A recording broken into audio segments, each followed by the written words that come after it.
And that's not just you saying that. Under Obama's law he's trying to pass to get us lined up for this global treaty, they're now admitting it's going to tax sheep, cows, pigs, chickens, taxes on having more than one child.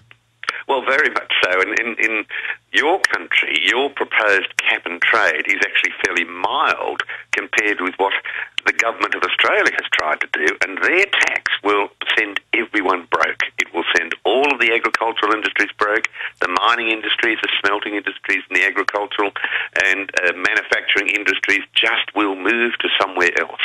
So this is a wonderful mechanism of increasing the bureaucracy, having more people in government counting everything we do and controlling our life. This is, I think, the ultimate aim of government, to control us.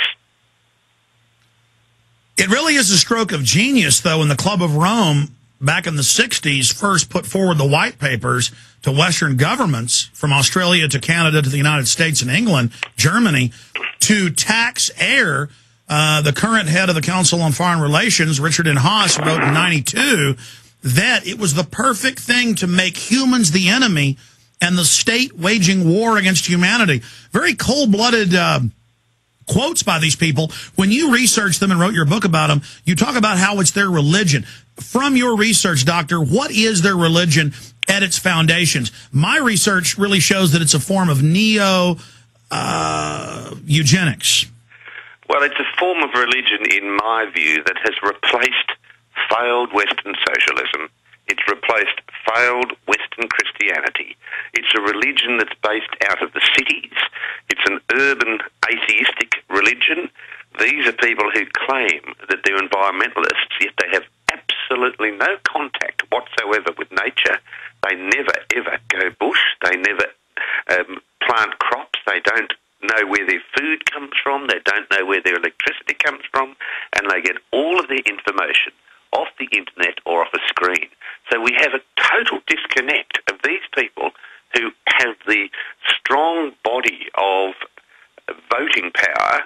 Governments listen to them, and those people based in basements in buildings all over the country are those who control what we should think, what we should eat, how much energy we should use. And I argue that these people are taking our freedoms from us.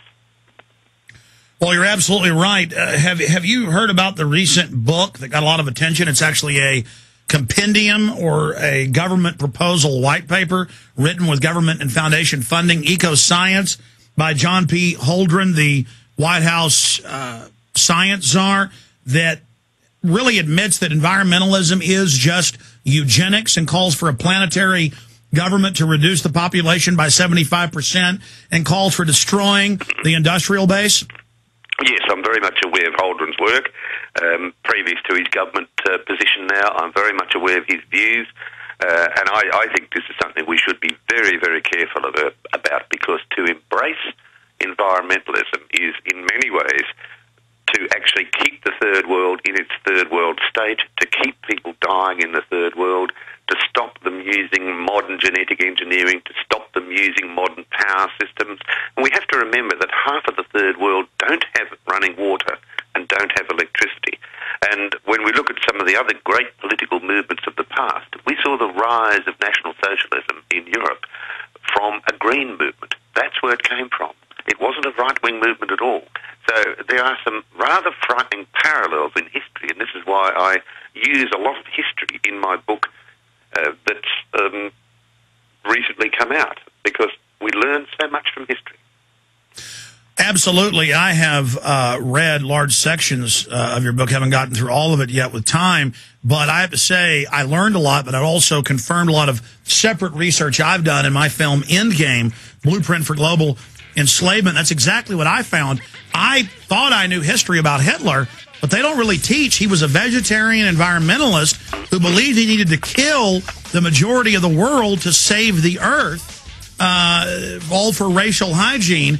Our guest, Dr. Plimer, straight ahead after this quick 3-minute break after the news. Infowars.com is the website.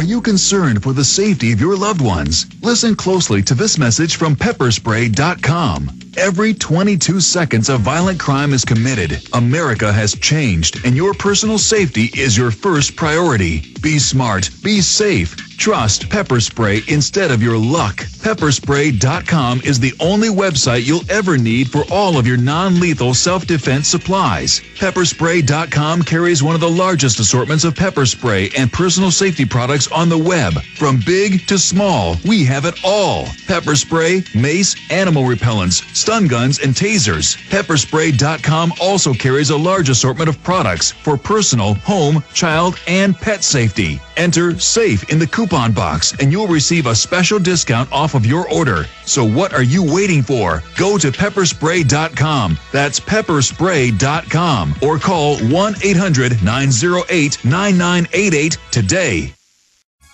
Dr. Ian Plimer is our guest, and the new book is doing quite well. Very, very excited about that. Folks can get it at Amazon.com in different parts of the world. And we'll tell you more about the book before he leaves us in the final segment. But the book is Heaven and Earth, Global Warming, The Missing Science. Sir, I want to let you get into points you want to cover. I mean, I'm throwing out questions here, but you really are, more and more as I research this, one of the leading experts and also one of the most articulate and inform people on the whole spectrum of what this movement is. The tens of thousands of the scientists per country, the vast majority that say man-made global warming is a fraud and a sham, they mainly argue about the science all day, and you also go over that. But the political nature, the enslavement, the total controlling of the environment and all industry, the religious nature of it, it's really the religion of control freaks, in my opinion. But I've got one question, and then I want to give you the floor and have you go over whatever facets you wish while we have you here today, and we're very thankful. When you go and debate them on TV and radio and print, how do they treat you before you go out on the stage and argue with them? Because it describes in some of these newspaper articles that they're actually very mad at you and saying that you're some type of heretic. And we see news articles not just calling for you to get in trouble, but for other people to be arrested or fined for climate denial. So we also see this Stalinistic attempt to silence free speech. Well, I think that's a worldwide phenomenon. And worldwide, we are having the media, the newspapers, radio programs, and environmentalists suggest that people should be arrested for having a contrary view.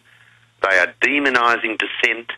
They are arguing that this view is against humanity, yet no one wants to stand up in public and argue evidence with me.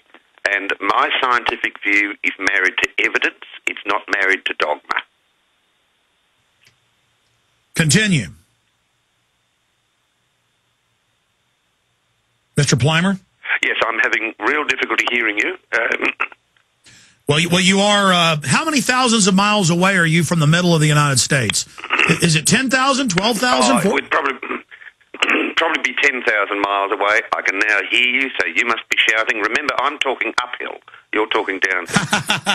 Hey, it's a miracle. It's, you know, I'm still one of these guys that thinks it's neat to be able to put plates in a dishwasher. I'm somebody who still, you know, I mean, even though I'm pretty young, I enjoy the modern conveniences of a car or a lawnmower or high-tech things. So I'm very pleased that your phone sounds so good from Australia. But continue, sir, along that line of thinking.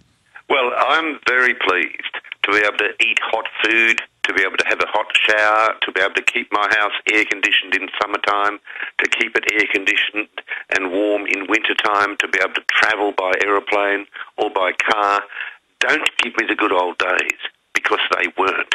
And our modern environmental movement wants to get all of the information off television, which uses a huge amount of energy, yet they want to deny us a modern life. That, in my language, is hypocrisy. So don't give me the good old days. They weren't. It is not a sin to be wealthy. It's not a sin to be comfortable. It's not a sin to eat well. I think it is a sin to take away someone's employment, and this is where the environmental movement is going. Well, as you said, Doctor, if you go back and look at the Royal Commission on Population 49, State Department Memorandum 200, it states that they the Western powers wanted to freeze the development of the third world as a part of a hegemonic domination.